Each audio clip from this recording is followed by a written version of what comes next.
आज हम अंकल जी से मिलेंगे जो कि मेरे जिया जी के पापा हैं। उनका नाम है मिस्टर राजेंद्र कुमार ढोंडियाल जी से आज हम मिलेंगे। और आज मैं ये टॉपिक पे वीडियो बनाने वाला हूँ कि वेजिटेरियन और नॉन वेजिटेरियन आदमी को होना चाहिए या नहीं होना चाहिए, इसके फायदे क्या हैं, नुकसान क्या हैं, क्योंकि अंकल लोगों की फैमिली पूरी वेजिटेरियन है, प्योर वेजिटेरियन है। तो आइए मिलते हैं अंकल जी से। कैसे हैं? ठीक है यार, बहुत अच्छे हैं। और बताइए, सब बढ़िया? हाँ, सब बढ़िया। आप कैसे हो? बढ़िया अंकल जी, बढ़िया। अच्छा। अंकल जी एक बार हाय कर दीजिए वहाँ पे। हाय हाय। आज मैं आया हूँ आपसे ये पूछने, इंसान है उसे वेजिटेरियन तो चलो होना अच्छी बात है, लेकिन जो नॉन वेजिटेरियन है उनके लिए आप क्या कहना चाहेंगे, क्योंकि आप प्योर वेजिटेरियन है? यार केतन, मैं तो ये कहना चाहूंगा कि वेजिटेरियन होना बहुत अच्छी बात है। एक तो हमारे अंदर बहुत अच्छी क्वालिटी दे रखी है, सोचने की क्षमता दे रखी है और दया दे रखी है ना, कि दया सबसे बड़ा गुण है। अगर हम जीवों पर दया ही न करेंगे तो हम कैसे समझ पाएंगे कि क्या चीज है, भगवान ने क्या बनाया है। वो तो बोल नहीं सकता, वो बोल नहीं सकता। और हम उसको मार के खाएंगे और अपने शरीर को तो हम हष्ट पुष्ट बनाएंगे और दूसरे जीव के प्रति क्रूरता दिखाएंगे, वो अच्छा नहीं है। नहीं, लेकिन अंकल जैसे आपने ये बोला ना हष्ट पुष्ट बनाएंगे, कई लोग जो जिम वाले होते हैं वो भी चिकन इसलिए खाते हैं ताकि उनकी बॉडी बनेगी। जॉन अब्राहम का नाम सुना आपने? हाँ। तो वो उसकी बॉडी देखी होगी आपने, अच्छी खासी बॉडी है, जिम करता है, लेकिन वो प्योर वेजिटेरियन। वो कहता है मैंने अपनी जिंदगी में कभी चिकन खाया ही नहीं है, मेरी जो बॉडी है वो वेजिटेरियन खाने से। ये है ना कि शाकाहारी भोजन भी हमको सभी वो विटामिन सब कुछ देते हैं, जितना चिकन दे सकता है। तो अंकल जी आपने जो नॉन वेज है, वेजिटेरियन आप बाद में हुए या बचपन से ही वेजिटेरियन है? मैं तो बचपन से ही वेजिटेरियन हूँ। आपने अपनी कभी लाइफ में नहीं खाया? बचपन में एक आध बार याद है, जैसे पड़ोस में जाते थे, जैसे अंडा वो किया खा लिया। अब तो मैं कोई चीज को वो नहीं करता। तो उन दिनों समझ में नहीं आती थी कि हम गलत कर रहे हैं या सही कर रहे हैं, लेकिन जैसे जैसे समझ बढ़ी, माता पिताजी इन चीजों से दूर रहे, तो तब समझ में आया कि हमको जो है मांस का सेवन ये है, मेन ये है कि आपको अपने मम्मी पापा से प्रेरणा मिली। और इससे ये प्रेरणा भी मिली कि शाकाहारी जब हम खाते हैं तो उससे हमारे अंदर सात्विक विचार आते हैं, सात्विक विचार, पॉजिटिविटी आती है, सद्विचार जिसको कहते हैं, अच्छे विचार आते हैं। हाँ, तो और अगर हम तामसिक वाला जैसे मांस वगैरह ऐसी चीजें खाते हैं तो इससे हमारे अंदर तामसिक विचार पैदा होते हैं। हम कोई भी निर्दयी काम करने में, कोई भी गलत काम करने में झिझकेंगे नहीं, क्योंकि जैसा हम खाएंगे वैसा ही हमारे रगों में खून बनेगा और वैसे ही विचार पैदा होते हैं, उसी के अनुसार हम कर्म करते हैं। तो सात्विक होना बहुत जरूरी है इंसान के लिए। मैं भी वैसे नॉनवेज मैंने पहले छोड़ दिया था। अच्छा। तो अभी मैंने कुछ टाइम से खाना चालू करा। वैसे ऐसा तो नहीं है कि मेरे को चाहिए ही चाहिए, कभी बन गया या कोई ले आया तो मैं खा लेता हूँ। तो लेकिन आजकल जब से मैं एक आध हफ्ते से पूजा पाठ करने लगा हूँ ना रोज सुबह, तो अब मेरे अंदर ये थॉट आ रहा है कि मेरे को भी छोड़ देना चाहिए नॉनवेज। हाँ, ये तो बहुत ही बड़ी बात हुई केतन। अगर आप छोड़ दोगे ना तो आप अपने अंदर में देखोगे कि कितना परिवर्तन आपके अंदर आ रहा है, क्योंकि धीरे धीरे हमारे अंदर में सद्विचार आते हैं और हम एक प्रकार से जो हमारा मूल क्या है, अध्यात्म है ना। हमारे देखो गीता, वेद, शास्त्र, रामायण सब में ये समझाया गया है कि मनुष्य जो है सबसे उत्तम प्राणी है, कि 84 लाख योनियों में सबसे उत्तम योनि है मनुष्य की। हम सोच सकते हैं, विचार कर सकते हैं, क्या हमारे लिए सही है क्या गलत है, हम उसका विचार कर सकते हैं ना।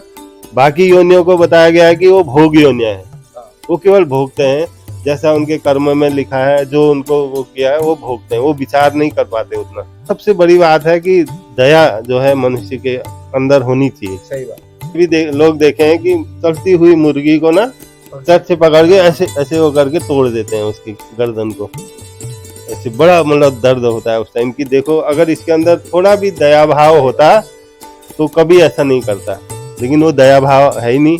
क्यों नहीं है? वो दया भाव चले गया जब से उसने खाना चालू किया, फिर उसी चीज का अभ्यास हो जाता है ना। हम जिस चीज का अभ्यास करेंगे उसी में निपुण। अब कई लोग होते हैं जो नॉनवेज में चिकन खाना छोड़ देते हैं, लेकिन वो अंडा खाते हैं, उसमें आपके क्या विचार है? मैं तो समझता हूँ कि अंडा भी जो है नॉनवेज में आता है ना, क्योंकि वो भी मांस का ही एक हिस्सा है। अगर हम उसको भी त्याग कर दें तो बहुत उत्तम होगा। और जैसे कई लोग ये कहते हैं कि ये सोचते हैं या ये कहते हैं मुर्गियां है ही काहे के लिए, खाने के लिए तो है मुर्गी और काहे के लिए, तो उसमें आपका क्या जवाब है? नहीं नहीं, वो खाने के लिए नहीं, भगवान ने तो प्रकृति के हिसाब से सब जीवों को बनाया है। वो तो उनका रहना वो तो मनुष्य का अपना स्वार्थ है ना। मतलब जितना जीने का हक हमें है उतना ही उन्हें भी है। नहीं, उनको भी है। और जैसे कई लोग, जो हमारी बात चल रही है वेजिटेरियन के बारे में, तो वो बोलेंगे कि यार तुम तो वेजिटेरियन हो, प्लांट जो पौधा होता है जो तुम खाते हो सब्जी, उसमें भी तो जान होती है, उससे भी तो दर्द होती होगी, तो उसमें आपका क्या कहना है? लॉजिक मेरा मतलब ये मानना है, हमारे अंदर में भगवान ने एक नर्वस सिस्टम दिया हुआ है, इमोशंस हैं, हमें जो है हम उस दर्द को महसूस कर सकते हैं, है ना। लेकिन जीव जो भी ये प्लांट हैं, फल फूल हैं और साग सब्जी जो भी हम खाते हैं, इसमें वो दर्द को महसूस करने की वो क्षमता भगवान ने नहीं दे रखी है ना। है उसमें थोड़ा बहुत जान होती है, भगवान ने उनमें भी वो दिया है, लेकिन उस ढंग से वो महसूस नहीं करते जो दर्द एक जीव को होता है। तो गाइस मैं आपको ये बता दूं, अंकल जी जो हैं नेवी से रिटायर हैं और अंकल ने आज तक अपनी लाइफ में ना तो अल्कोहल को हाथ लगाया ना ही नॉन वेज को। जी अंकल, मैं सही कह रहा हूँ? आप सही कह रहे हो। और नेवी में मैं रहा, मेरे दोस्त लोग जो है कहाँ कहाँ क्लबों में जाते थे, हो जाते थे। आपका मन नहीं करता था? लोग न तो मैं कभी जाता था, न लोग मुझे, मेरे दोस्त लोग तक मुझसे कह नहीं पाते थे कि यार उनको मेरी आदतें पता थी कि ये। आपने तो कंट्रोल कर लिया ना, आप तो खुद को कंट्रोल। कई लोग ऐसे होते हैं जो नहीं कर पाते हैं, जो सोचते हैं यार चलो आज मैं ट्राई करता हूँ, ये चीज का मजा ले लेता हूँ, जिंदगी एक ही बार तो मिली है। तो आपने अल्कोहल पिया हो गया, क्षणिक सुख है, पर वो जैसे ही उसका नशा उतरा फिर आप वैसे की वैसी। लेकिन ये सुख ऐसा है जो अंदर का सुख देता है ना, आध्यात्मिक सुख जो है, आध्यात्मिक चिंतन जब हम करते हैं, हमारे अंदर में अच्छे विचार आते हैं, है ना, और संत महात्माओं की बातों का मनन करते हैं, तो उसमें बड़ा सुख है, बड़ा सुकून है। छोड़ना है जिसको नॉन वेजिटेरियन, उसको क्या करना चाहिए? जो चाहता है कि छोड़ू मैं, उसको क्या करना चाहिए? आप क्या बोलेंगे? ऐसा है ना, छोड़ना, जिस दिन आपने मन में थोड़ा भी सोच लिया कि मुझे ये चीज छोड़नी चाहिए करके, तो एकदम अगर नहीं भी छूटे तो आप उसकी चिंता मत करो। जिस दिन आपके अंदर वो दया भाव, जीवों के प्रति दया भाव आ गया, जिस दिन आप समझ गए कि जो दर्द हमको होता है इनको भी वही दर्द होता होगा, तो उस दिन आप उसको देखना भी पसंद नहीं करोगे जहाँ पर कोई काट रहा होगा, मांस काट रहा होगा, बना रहा होगा।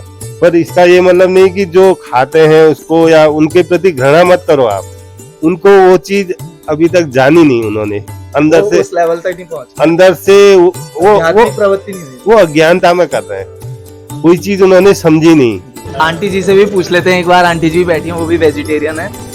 नमस्ते आंटी जी, कैसे हो? बढ़िया बढ़िया। और आप ठीक हो? बढ़िया आंटी जी, बढ़िया। तो आंटी जी आप भी बताइए, फिर आप वेजिटेरियन बचपन से हो या अंकल जी से जब शादी करी उसके बाद हुए? बेटा मैं बचपन से नहीं थी, बचपन से तो हमारे घर में सब चलता था मायके में। अच्छा। और जब से अंकल से शादी हुई, मेरी वैसे बचपन में ही शादी हो गई थी। अच्छा। तो आप क्या कहना चाहोगे आंटी जी, बताइए आप भी कुछ, कि आदमी को वेजिटेरियन रहना चाहिए या नॉन वेजिटेरियन? क्या बेटा कभी भी मांस नहीं खाना चाहिए, मैं तो यही कहूँगी।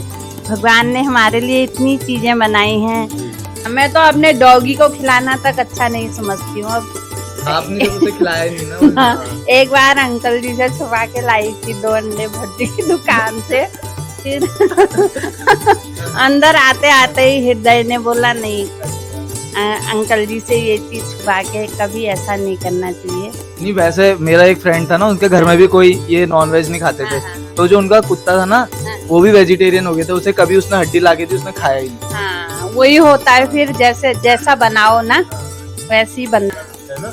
हमारी जो भावना है अंदर से प्रकट होती है, ये नहीं कि कोई दबाव में आपको छोड़ना है या उसने कहा है, ऐसा नहीं। या किसी को देख के नहीं, जब तक आपके अंदर से वो प्रेरणा नहीं जगेगी कि ये चीज गलत है, जिस दिन आपके अंदर से हृदय की आवाज जो कह रहे हैं ना, जिस दिन आपके हृदय की आवाज आएगी कि ये चीज गलत है, मुझे ऐसा नहीं, बल्कि आपको, जो लोग नॉनवेज होते हैं ना, उनको बाद में पश्चाताप होता है कि काश ये चीज अगर मैंने पहले से नहीं की होती तो ज्यादा अच्छा होता। जब दया भाव जग जाती है उनके अंदर। आज के समय में मैं सोचता हूँ ना केतन, जो सबसे बड़ी समस्या ये है कि मनुष्य से प्रेम नहीं करता है ना। उसका मेन कारण क्या है, हमारे अंदर में वो सद्विचार, वो मनुष्यता पैदा ही नहीं हो रही, और मनुष्यता मेरे ख्याल से तभी पैदा होगी जब हम आध्यात्मिक की ओर प्रवृत्ति होगी हमारी। और जहाँ हम आध्यात्मिक की ओर बढ़ेंगे तो ये तो एक छोटा सा वो है, जो शाकाहारी और मांसाहारी, ये कोई बड़ा सब्जेक्ट। कई चीजें ऐसी हैं, हम कई विकारों से मुक्त हो सकते हैं। हमारे अंदर में कई पोटेंशियल, ऐसा हमारे अंदर में भगवान ने वो दे रखा है ना, कई संभावनाएं हैं। तो अंकल जी, आध्यात्मिक जागृति प्रवृत्ति जो होती है अंदर, वो कैसे होती है, कब से मतलब आदमी फील करने लगता है कि कब से? इसका कोई मतलब निश्चित वो नहीं है। इंसान तो क्या है ना, चिंतनशील प्राणी बताया गया है। वो सोचता है कि यार कैसे ये मनुष्य जीवन का क्या यही उद्देश्य है कि कोई किसी का गला काट रहा है, कोई जीवों को मार रहा है ना। तो जिस दिन हमारे अंदर में ये मनुष्य जीवन क्यों मिला करके भाव पैदा हो गया, तो वही अध्यात्म की ओर बढ़ने की आपका एक चिंतन पैदा हो जाता है और आपको जो है उस ओर विचार आने लगेगा। आप अपने आप को जानने का प्रयास करोगे। तो गाइस, हम ये टॉपिक को अभी यहीं पे एंड करते हैं और अंकल जी के पास जो है हर बात का जवाब है। तो आप भी कुछ ऐसा अगर आपको लगता है कि इस टॉपिक में वीडियो बननी चाहिए तो आप प्लीज कमेंट करके बता सकते हैं, हम उसको बनाएंगे। और जो है आप इस वाले टॉपिक से भी जो हमने अपने विचार रखे हैं, आप क्या सोचते हैं उसके बारे में आप ये भी जरूर बताइएगा। तो अंकल जी, थैंक यू सो मच, आपसे बात करके बहुत अच्छा लगा। थैंक यू केतन जी, बहुत बहुत धन्यवाद। लास्ट में आप कुछ कहना चाहेंगे अंकल जी? बस यही कहना चाहूंगा, मुझे बड़ी खुशी हुई आपसे बात करके। और मैं तो ये चाहता हूँ कि हर इंसान जो है ना, जीवों को मार के न खाए।